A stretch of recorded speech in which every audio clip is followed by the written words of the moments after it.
Daripada sakit hati. Om Sule memang lucu banget ya kalau lagi ngelawak. Oh iya, teman-teman sudah pada tahu kan kalau properti yang digunakan di OVJ ini terbuat dari bahan styrofoam. Bahannya ringan dan empuk, jadi tidak sakit deh kalau kena badan.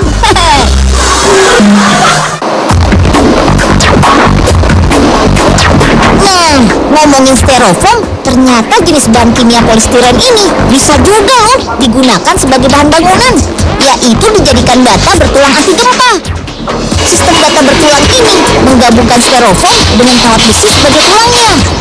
Styrofoam berfungsi sebagai pengganti bata, sedangkan kawat besi berfungsi sebagai pengikat dan penguat cor semen. Seperti tulang besi pada dinding beton itu loh. Bata bertulang dari styrofoam sudah terbukti loh kekuatannya. Bata ini mampu menahan beban hingga lebih dari 1,5 ton. Wih, hebat kan?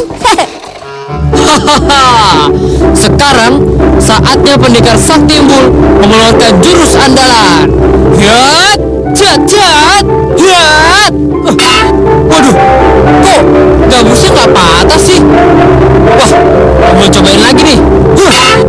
Waduh, udah pakai tendangan maut, masih belum patah juga. Aneh banget sih gabus ini. Aduh, ngapain sih Embul ngomel-ngomel sendirian? Ini Nyil, gabusnya kuat bener. Masa udah Embul kasih jurus tenaga dalam, masih belum patah juga? Wah, kalau ini sih bukan gabus sembarangan, Bul. Ini kan gabus yang biasa digunakan untuk bahan bangunan. Emang bedanya apa? Gabus yang ini lebih kuat karena terbuat dari tipe superfoam yang tahan api. Oh, pantes susah matainnya. Ya iyalah. Nah, styrofoam juga berfungsi sebagai insulator yang mampu menyerap panas dan suara. Bagian dalam dinding bata styrofoam lebih dingin loh daripada bata biasa.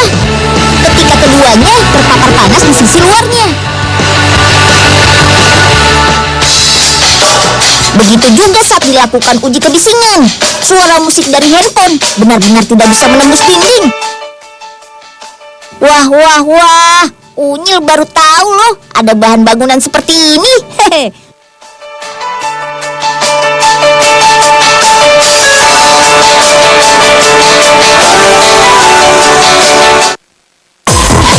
Padahal sistem bata bertulang menggunakan styrofoam sudah dikenal di Eropa sejak tahun 70-an. Bata ini didesain untuk antisipasi apabila terjadi gempa.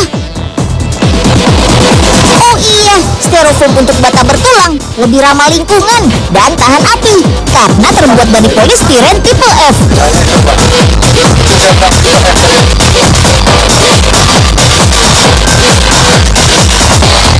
Superfoam yang sudah jadi selanjutnya dipotong-potong sesuai bentuk dan ukuran yang diinginkan.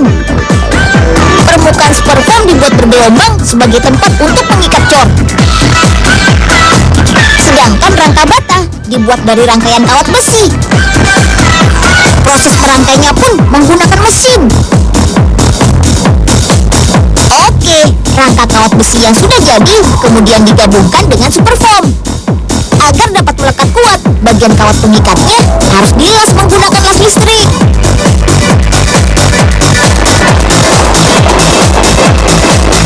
Superfoam yang sudah diberi rangka besi inilah yang disebut sebagai bata bertulang.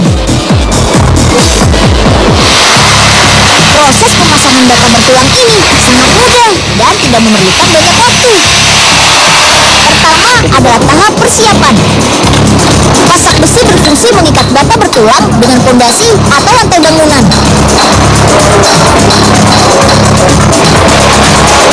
Yang kedua, tahap perakitan atau pemasangan lembaran bata bertulang sesuai bentuk dinding bangunan yang akan dibuat.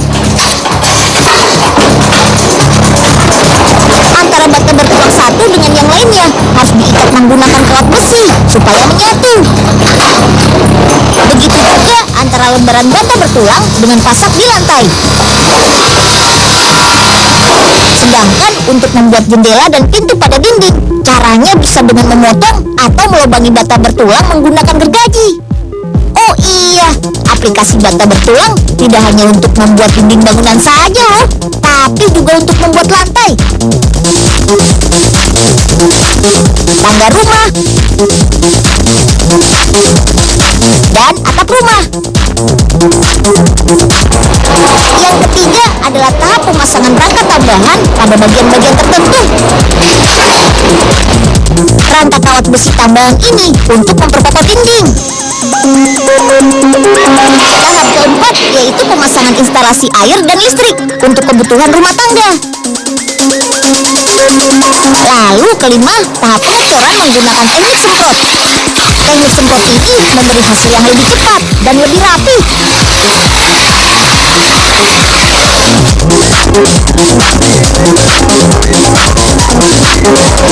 Dan terakhir, tahap finishing, meliputi pengecatan dinding serta memasang pelapis atap sekaligus gentengnya.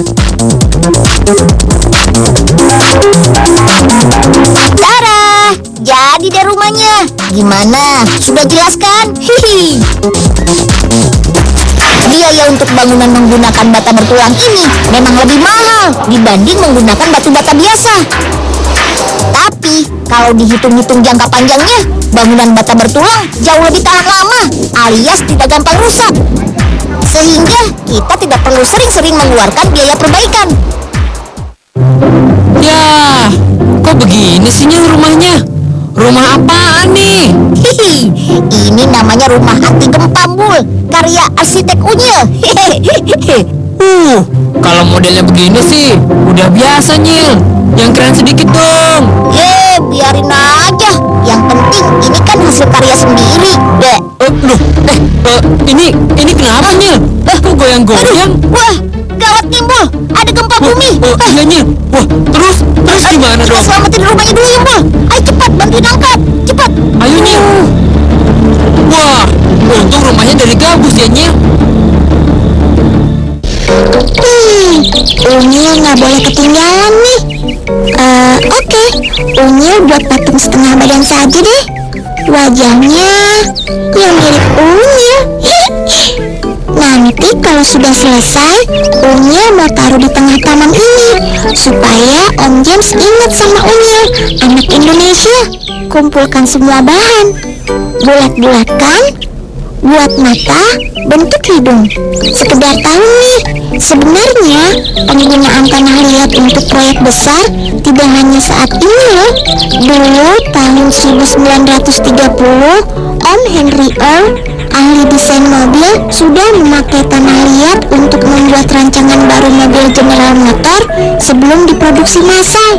Dia membuat rancangan miniatur dengan skala 1:1. Yes, hampir jadi nih. Sekarang tinggal buat kreasi badan saja. Akhirnya jadi juga. Wah, senangnya. Oke Om, Unyil taruh di tengah taman ini ya. Ya, Om James kok marah sama Unyil? Aduh, Unyil lupa. Temanya bukan orang ya, tapi sayur dan kebun.